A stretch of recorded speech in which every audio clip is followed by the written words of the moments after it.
Assalamualaikum warahmatullahi wabarakatuh. Halo teman-teman, gimana nih kabarnya?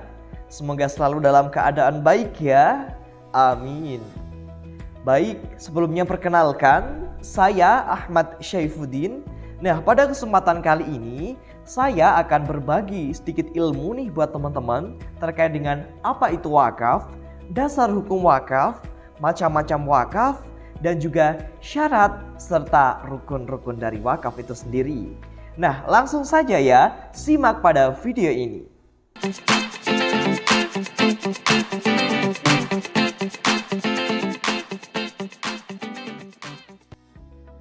Baik, langsung saja kita memasuki pembahasan yang pertama, yaitu mengenai pengertian dari wakaf.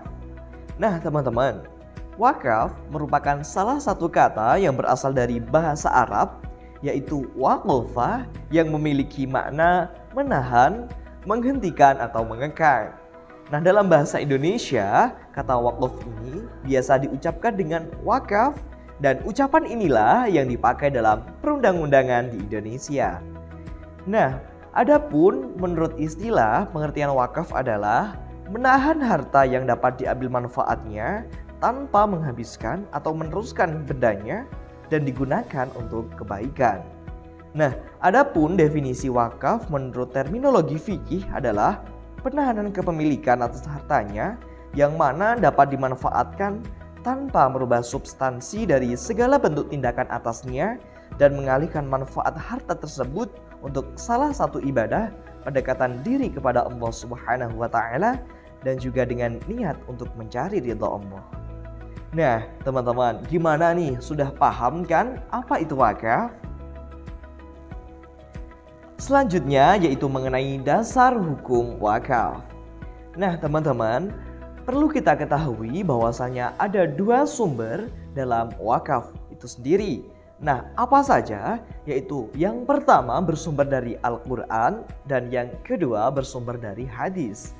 Nah, yang pertama yaitu bersumber dari Al-Quran, yaitu pada surah Ali Imran ayat 92 yang berbunyi lan tanalul birra hatta tunfiqu mimma tuhibbun wa ma tunfiqu min syai'in fa innallaha bihi alim, yang artinya kamu sekali-kali tidak sampai kepada kebajikan yang sempurna sebelum kamu menafkahkan sebagian harta yang kamu cintai.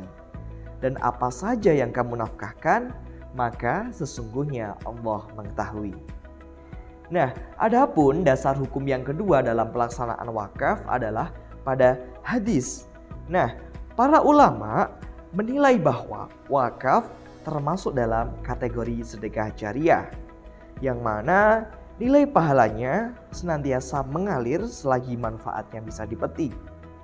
Dalam konteks inilah, maka para ahli fikih mengemukakan hadis Nabi Shallallahu Alaihi Wasallam yang berbicara mengenai keutamaan sedekah jariah sebagai salah satu sandaran dalam wakaf.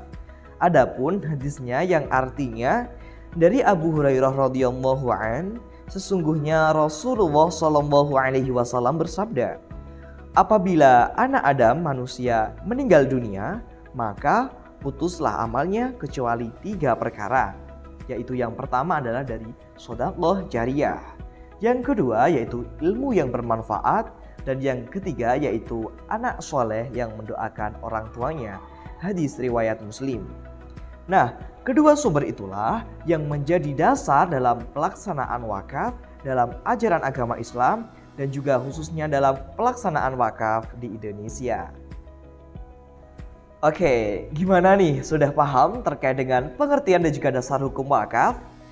Oke, selanjutnya kita akan membahas terkait dengan macam-macam dari wakaf itu sendiri. Nah, teman-teman, secara umum para ulama ini membagi wakaf dalam 2 bagian, yaitu ada wakaf ahli atau khusus dan juga wakaf khairi atau wakaf umum.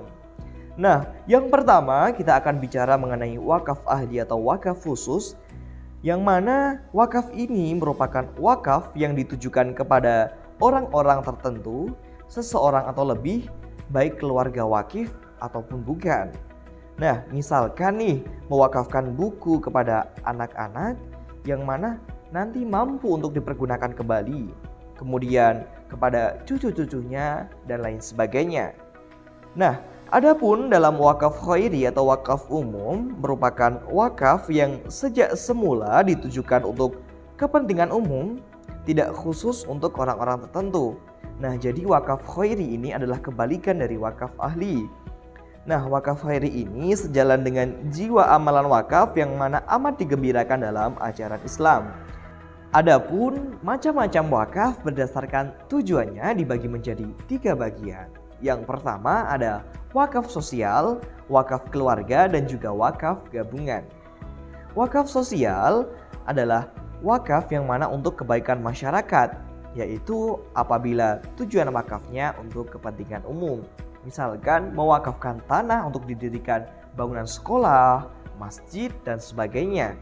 Adapun wakaf keluarga yaitu apabila tujuan wakaf untuk memberi manfaat kepada wakif, keluarganya, keturunannya, dan orang-orang tertentu tanpa melihat apakah mereka kaya atau miskin, sakit atau sehat, dan tua atau muda. Nah, adapun yang ketiga yaitu wakaf gabungan yaitu mushtarak apabila tujuan wakafnya ini untuk umum dan keluarga secara bersamaan.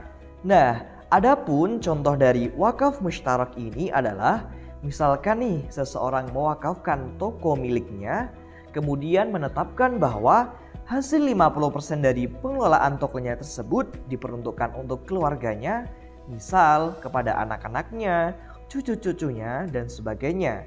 Nah, sedangkan 50%-nya itu diperuntukkan untuk umum, misalnya untuk fakir miskin, untuk berbagi dengan orang-orang yang ada di jalan, diinfakkan kepada masjid dan sebagainya.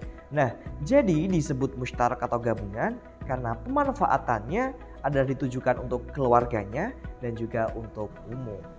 Nah, teman-teman, setelah kita mengetahui ada pengertian, dasar hukum, dan juga macam-macam wakaf, selanjutnya ada juga terkait dengan rukun-rukun dan juga syarat-syarat dari wakaf itu sendiri. Nah, apa saja? Dalam fikih Islam dikenal ada 4 rukun dalam berwakaf, yaitu yang pertama ada wakif atau orang yang berwakaf, yang kedua ada mauquf bih atau harta wakaf, yang ketiga ada mauquf alaih atau tujuan wakaf, dan yang keempat silhot atau pernyataan penyerahan wakaf. Nah, di dalam wakaf kita kenal pula dengan yang namanya nadhir atau pengelola wakaf. Nah, dari macam-macam rukun tersebut juga memiliki syarat-syarat atau kriteria yang harus kita penuhi nih. Nah, yang pertama kita akan bicara dulu terkait dengan wakif. Nah, syarat-syarat wakif itu ada berbagai macam. Yang pertama yaitu dari wakif itu sendiri merupakan orang yang merdeka dan yang mana adalah pemilik dari harta yang diwakafkan. Yang kedua, dari pewakaf tersebut harus berakal sehat. Selanjutnya, baligh, dan yang terakhir yaitu tidak terpaksa dalam mewakafkan harta yang dimilikinya. Nah, tadi adalah syarat-syarat dari wakif atau orang yang berwakaf. Nah, selanjutnya yang kedua yaitu ada mauquf bih atau harta wakaf, juga memiliki syarat-syarat nih teman-teman. Antara lain yaitu barangnya atau harta yang diwakafkan itu harus jelas. Nah, yang kedua harus murni dari pemilik wakif atau pemilik dari orang yang mewakafkan itu sendiri. Dan yang ketiga, harta yang diwakafkan tersebut harus memiliki nilai atau ada harganya.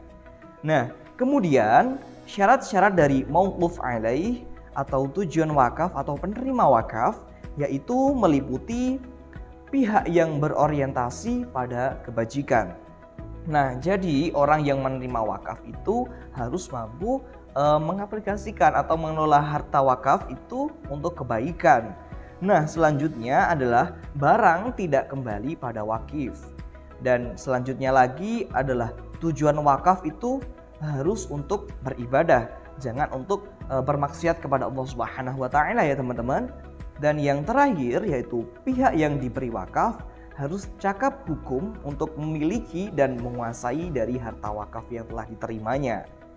Nah, Yang keempat, yaitu ada syarat-syarat terkait dari sighot atau pernyataan penyerahan wakaf.